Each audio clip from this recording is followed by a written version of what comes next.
नमस्कार,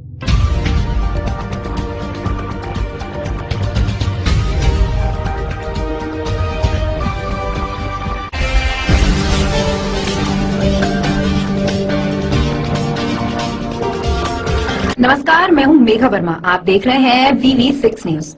राजस्थान के सियासी गलियारों में 2023 के चुनावों से पहले बयानों का तूफान आ गया है। सूबे के मुखिया अशोक गहलोत ने सीधे एक तीर से कई निशाने एक साथ लगाए, जहां उन्होंने पूर्व सीएम वसुंधरा राजे को सरकार बचाने में साथ देने की बात कही। पायलट खेमे की बगावत का जिक्र करते हुए विधायकों को अमित शाह से लिए पैसे लौटाने की बात कही। गहलोत विस्फोटक बयान पर सचिन पायलट ने अपने विधायकों पर लगे आरोपों को सिरे से खारिज करते हुए कहा कि गहलोत के धौलपुर के भाषण को सुनकर ऐसा लगता है कि उनकी नेता सोनिया गांधी नहीं है, बल्कि वह वसुंधरा राजे को अपनी नेता मानते हैं।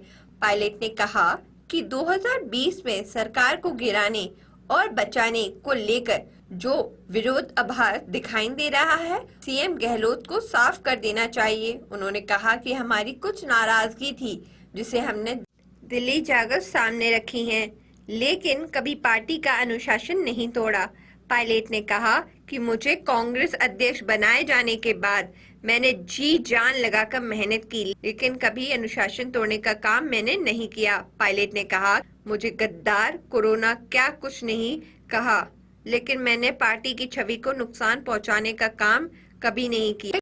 सचिन पायलट ने आगे कहा कि अपने ही विधायकों पर बिकने का आरोप लगाना गलत है। ये विधायकों और नेताओं का अपमान है। जिनके दम पर सीएम बने उन्हें ही बदनाम कर रहे हैं।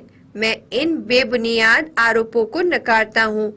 जिन लोगों की राजनीति पैसे के दम पे चलती आई हो, उन्हें ही हर चीज में पैसा दिखता है, वहीं बेबुनियाद आरोप लगाते हैं।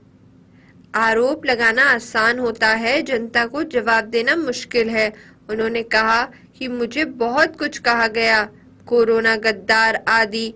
मैं 2.5 साल से यह सब सुन रहा था, लेकिन हम सब चुप थे, क्योंकि हम अपनी पार्टी को नुकसान नहीं पहुंचाना चाहते थे।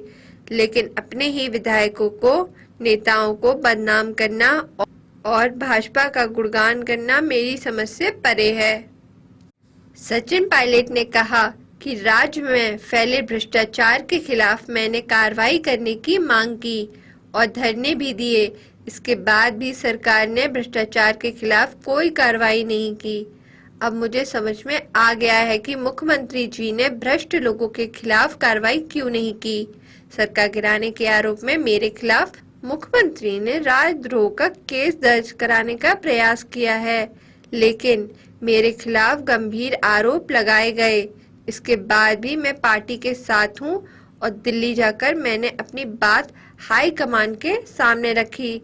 अगर मैं और कांग्रेस के कुछ विधायकों ने सरकार के खिलाफ साजिश रची और गहलोत जी के पास इसके सबूत हैं, तो उनको सार्वजनिक करना चाहिए। इसके बाद हमारे खिलाफ केस दर्ज कर लेते, लेकिन सबूतों को सार्वजनिक नहीं किया। उन्होंने कहा कि मैं जन संघर्ष पद यात्रा निकालने जा रहा हूं, जो कि 11 मई अजमेर से शुरू होकर जयपुर में खत्म होगी।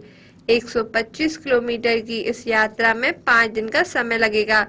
ये यात्रा किसी के विरोध में न होकर करप्शन के विरोध में है। यही निर्णय तब लिए जाएंगे जब जनता का पूरा साथ होगा। गौरतलब है कि राजस्थान के मुख्यमंत्री अशोक गहलोत ने पिछले साल अपनी सरकार को गिराने के प्रयासों को लेकर एक बड़ा बयान दिया था। उन्होंने एक कार्यक्रम में कहा कि पिछले साल जब पार्टी के विधायकों की बगावत की वजह से मेरी सरकार गिरने के कगार पर थी, तो मुझे उस समय बीजेपी नेता और राज्य के पूर्व सीएम वसुंधरा राजे समेत उनकी पार्टी के 3 नेताओं का साथ मिला था। गहलोत ने आगे कहा कि जब भैरों सिंह शेखावत की सरकार थी और मैं कांग्रेस का प्रदेश अध्यक्ष था, तब शेखावत की सरकार गिराने के लिए बीजेपी वाले मेरे पास आए थे, लेकिन मैंने मना कर दिया था। वहीं वसुंधरा राजे ने अशोक गहलोत के बयान को झूठा बताया था। खास रिपोर्ट में फिलहाल इतना ही। आप देखते रहिए VV6 न्यूज। नमस्कार।